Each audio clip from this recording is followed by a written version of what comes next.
नमस्कार. आपण आलेलो आहे इथे जुन्नरच्या मतदान केंद्रावर. नमस्कार उमेदवार. नमस्कार नमस्कार. अलकाताई, कसा आहे प्रतिसाद? एकदम चांगला. एकदम चांगला. हा, लोकांना माहिती आहे काम करणाऱ्या माणसाला निवडून दिलं पाहिजे. 5 वर्ष 10 वर्ष 15 वर्ष प्रभागात राबणाऱ्या माणसाला निवडून दिलं पाहिजे.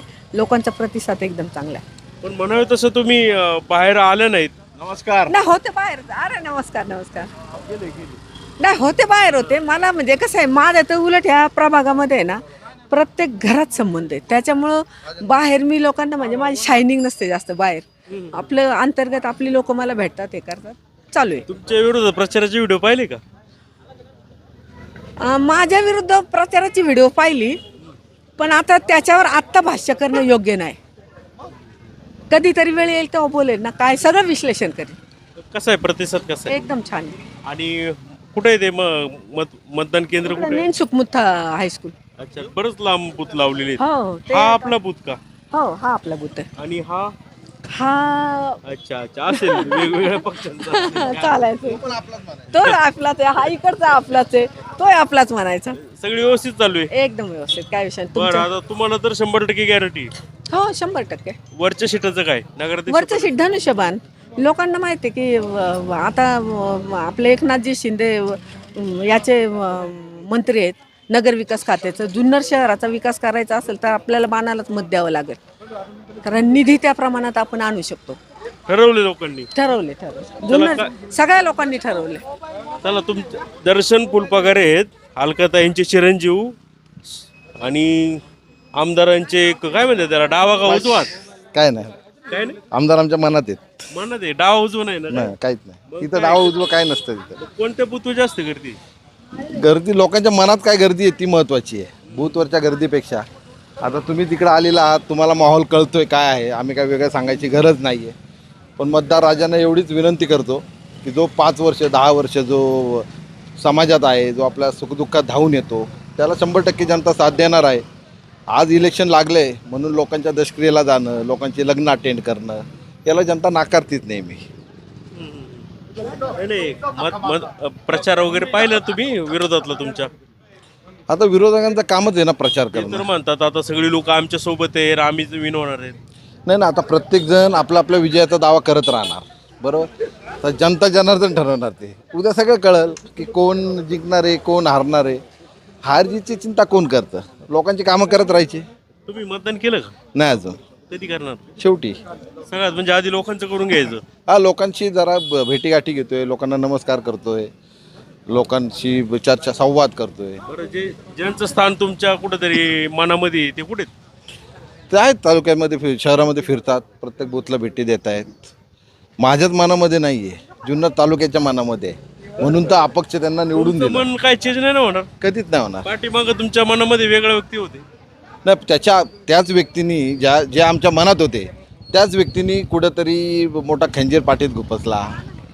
तुम्हाला आता तुम्ही त्याचे साक्षीदार आहात संदीपजी. आम्ही काय वेगळं सांगायची गरज नाही. आम्ही ज्या नावामध्ये होतो त्याच नावेमध्ये तुम्ही पण होतात. तुम्हालाही माहिती आहे काय झाले. त्यामुळे मी काय वेगळं सांगणार. त्याच्यामुळं जुन्यांना का सोडलं, त्यांनी त्यांचं आत्मपरीक्षण करावं. आणि जुन्यांच्या बाबतीत जर विचार करायचा झाला, ज्या अलकाताई फुलपगारांनी बेनके कुटुंबाबरोबर 30 वर्ष काढली, त्या अलका फुलपगारांना जेव्हा कॅन्सर झाला, अतुल शेठ बेनके भेटायला सुद्धा आले नाही. फोन तर लय लांबची गोष्ट आहे. म्हणजे हे आता काय त्यांच्यावर आम्ही बोलायचं. ते म्हटले का पाठीमागं भाऊ कुंभारांना उपनगराध्यक्ष करायचं होतं, पण यांच्यासाठी मी यांना उपनगराध्यक्ष केलं. सर मला सांगा ना, सिनियर कोण होतं? 3 टर्म निवडून कोण आलं होतं? अलकाताई आलं. आणि भाऊजी कुंभार किती वेळा निवडून आले होते? क्लेम कोणाचा होता? तुम्ही या दोषदारीमुळं तुमच्यापासून लोक लांब जातात, हे तुम्ही बघितलं पाहिजे. लोकांच्या काय मनात आहे तुम्ही बघा. पण आता स्वकीय तुमच्या जे तुमचा प्रचार एकेकाळी करायचे तेच लोक आता तुमच्या विरोधात आहे. तर कोण आहे विरोधात? दिसलेच नाही. कोण आहे? गायकवाड. नाही सर, हे बघा 2011च्या निवडणुकीला मी स्वतः उभा होतो, पराभूत झालो. ते मी विरोधातच होते. त्याच्या अगोदर माझे चुलते आणि ते उभे होते, अमोलजी गायकवाड, बरोबर. तर ते त्यावेळेस ते हे होते, जिंकले होते. आता ते चुलते जे होते त्यांच्याच पराभवाचा वाचपा कुठंतरी आता तेच फुलपगार कुटुंबीय काढणार आहे. पण आता हे काय तात्पुरतं राग आहे का कसं? नाही सर, माझ्या मनात कधीच कोणाचा राग नसतो. मी कधी कोणाचा राग ठेवत नाही. ज्या पद्धतीने आरोळ्या म्हणजे घोषणाबाजी सुरू होती तेव्हा वेगळंच काहीतरी वाटतंय. नाही, मला कुठे घोषणा देताना बघितलं तुम्ही? मी एकही घोषणा नाही. समोरून समोरच्या आता काहींची वृत्ती असते, स्वभावाला औषध आहे का? आमचं म्हणणं काय आहे, तुम्ही इलेक्शनला उभे आहेत ना, तुम्ही बेळेआळीची गेल्या 5 वर्षाची 1 रुपयाची पावती दाखवा ना गणेश उत्सव मंडळाची. वरच्या माळेवाड्याची दाखवा, लोणाराळीची दाखवा. त्या दिवशी अतुल शेट्टी मोठं भाषण केलं की लोणाराळीच्या गणपतीचं काम मी केलं. साहेब तुम्ही येऊन चौकशी करा, काम अर्धवट झालं होतं तुमच्या निधीमध्ये. आदरणीय शरददादांनी त्याच्यावर वरचा निधी टाकला म्हणून ते काम पूर्ण तास गेलेलं आहे. लोणाराळीतल्या लोकांना विचारा तर.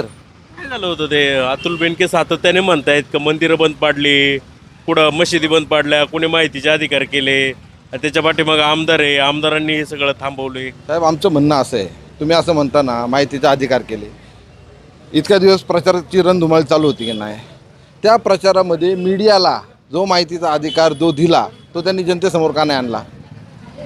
आणायला पाहिजे होतं. एक काय होतं माहिती आहे का, की तुम्हाला राजकारणाचा काहीतरी बोलायचं म्हणून काहीतरी एखादी आपली पुंगी सोडून द्यायची. आता इथं बघा शनी मंदिर आहे, बरं आमचं पवित्र स्थान येते बरोबर. ह्या शनी मंदिराला 2006ला एका व्यक्तीने देणगी दिली होती. ते आज त्यांच्याबरोबर फिरतायत. त्यांचा पराभव झाला ना, ती देणगी त्यांनी परत घेऊन गेलेत. काय बोलताय? हो, ते तुम्ही विचारू शकता, ते त्यांनाच किती विचारा. रुपयाची होती ते सांगा. 1 लाख रुपयाची. अतुल शेट्टी दिली होती. नाही, त्यांच्या कार्यकर्त्यांनी. आता मी नाव का नाही घेत, तुम्ही समोरच्या पार्टीला नाव विचार, असं असे खरं आहे का खोटे. कोणाला विचारायचं? कोण आहे? तुम्ही आता ज्यांचं नाव घेतले त्यांना विचारा. नाही, वस्तू जे जोरजोरात घोषणा देत होते ना त्यांना विचारा. अच्छा. तर आमचं म्हणणं असं, तुम्ही हे सगळं दाखवलं पाहिजे. सिंहगर्जना मित्रमंडळ आहे नाही, मला आता मुद्द्यावर चर्चा करू आपण. मग हे खरं ऍक्च्युली हे फॅक्ट आहे का, मंदिराची कामं वगैरे रोखलेली आहेत आमदारांनी? सर त्याच्यामध्ये कोणतंही तथ्य नाही आहे. आमदार साहेब हे स्वतःच एवढे विकासाच्या बाबतीमध्ये एकदम कडक काम असतं त्यांचं. ते असे चुटपुटे अहो त्यांची कामं पूर्ण होण्यासाठी दादा प्रयत्न करतात. मला सांगा पालकमंत्री कोण आहे? कोण आहेत पालकमंत्री? अजित पवार पालकमंत्री. आणि मग तुम्ही सांगता, मग तुम्ही काय करता? अतुल शेठ काय करत होते मग इतक्या दिवस? तुमचा निधी होता. काय झालं, इथे जमीर कागदीच्या इथं त्या मस्जिदीचं काम चालू होतं. त्या मस्जिदीच्या कामामध्ये एका गृहस्थाची भिंत पडली. त्याचं कॉम्पन्सेशन तो त्यांच्या त्या संबंधित ठेकेदाराकडे मागत होता बरोबर. ठेकेदाराकडे मागत असताना त्यांनी काय ते, आज पण तुम्ही जाऊन ती भिंत बघू शकता नाही खरंय, मला पण फोन आला होता बरोबर. ते कॉम्पन्सेशन जेव्हा त्यांनी दिलं नाही, तो माणूस कोर्टात गेला आणि त्यांनी ऑर्डर, जिल्हाधिकारी साहेबांनी ऑर्डर काढली ना. मग तुम्ही विचारलं कोणाला पाहिजे जाब? जिल्हाधिकारी साहेबांना विचारलं पाहिजे ना. तुम्ही विचारा ना. मग पालकमंत्री कोण आहे? म्हणजे अतुल शेठ बेनके साहेबांचं पालकमंत्री साहेबांकडे काही चालत नाही. ते स्टे वगैरे कोर्टातून आणला असं म्हणताय, त्याच काय तुमचा संबंध आहे? दाखवावं ना. आमचं म्हणणं काय आहे, तुम्ही दाखवलं पाहिजे ह्या गोष्टी. आणि आज अतुल शेठला हिंदू धर्म हे सगळं आठवतं आहे. ह्याच अतुल शेठनी जुन्नरचे ग्रामदैवत रायवारपेठेच्या गणपतीवर हात ठेवून सोमनाथ काझेंना शपथ घेतली होती. हात ठेवून त्याच्या अनेक साक्षीदार तुम्ही विचारा. गणपतीवर हात ठेवून शपथ घेतली होती की सोमनाथ काझेंना मी कॉप म्हणून घेणार. का नाही घेतलं? म्हणजे हिंदू देवदेवतांच्या खोट्या शपथात देवळात जाऊन घ्यायच्या आणि इकडं काय आव्हानायचा मी इथून नाही काय बोलायचं साहेब तुम्हाला. आम्हाला तुमच्यावर कधी टीका करायची नव्हती, कारण बेनके साहेब आज पण आमच्या मनात आहे. पण जेवढे बेनके साहेब जसे होते तसे तुम्ही नाही आहात साहेब. तुमचे कार्यकर्ते लांब का जातात? पाठीत खंजीर कोण घुबसतं? तुम्हाला पण थोडाफार अनुभव आहेच ना साहेब. उद्या काय होईल? जे होईल ते होईल. जनतेच्या मनात येते होईल. काय म्हणत? जनतेच्या मनात धनुष्यबाण, खिचकेतान धनुष्यबाण. मधुकर काजळ्यांचा काही लोक 100 प्रचार करत नसायचे, फोटो लावत नसायचे असं म्हटलं जायचं काय? सर काय लोकांच्या मनामध्ये धनुष्यबाण रुजलेलं आहे. काल शिंदे साहेबांची अफाट सभा तुम्ही बघितलेली आहे बरोबर. आणि त्या सभेचं रूपांतर हे विजयामध्ये होणार आणि 100% गुलाल शिवसेना उधळणार म्हणजे उधळणार. याच्याबद्दल कोणाच्याही तीळमात्र शंका नाही. तुम्ही माहोल बघा ना, माहोल बघा. पण माहोल बघा, महिला वर्ग कसा उत्स्फूर्त काम करतो. सगळ्या होतील, काय काळजी करू नका. चला धन्यवाद, खूप खूप शुभेच्छा. चला बाय.